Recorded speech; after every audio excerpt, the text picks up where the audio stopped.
And I know you're gonna be away a while, but I've got no plans at all to leave.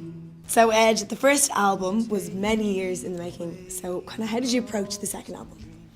The second album probably had more work put into it than the first. The first was a culmination of songs, but they were already recorded, so by the time it came to putting it together, it was just put together and put out, whereas this one went through a lot of different processes. You know, it was recorded about 3 or 4 different times with 3 or 4 different producers, so it was just about knowing what to do, the right thing.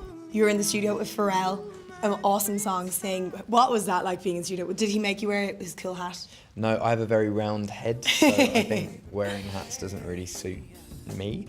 But no, it was fun. It was fun. He's one of these people who everything he says holds meaning. So when he says try this, you should probably try it.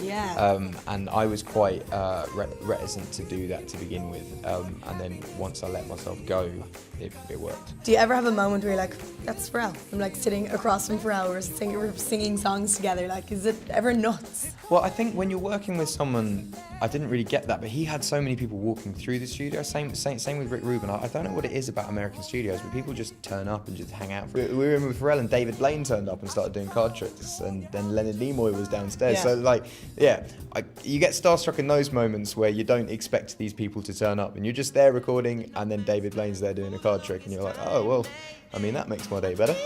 Darling, come on, set the tone. If you feel you're falling, won't you let me know? You do a lot of collaborations, so you're collaborating with The Game. Yes. This is all coming out. Tell us about that. That was random, man. Like, that was in Compton, which was interesting to go to. We did a bunch of sessions. I had like 5 days with him, but on the first day we did like 6 songs, and then on the next few days I went in with Rudimental as well, and we made a bunch of tunes with them and Rudimental, and it's shaped up to be quite a good record. I'm really excited to put it out. I love American hip hop, but the more I've been submerged in American pop culture, I guess, the more I've got to meet these people. So it ended up getting Rick Ross on a track as well, which is, he's one of my favourite. Just good.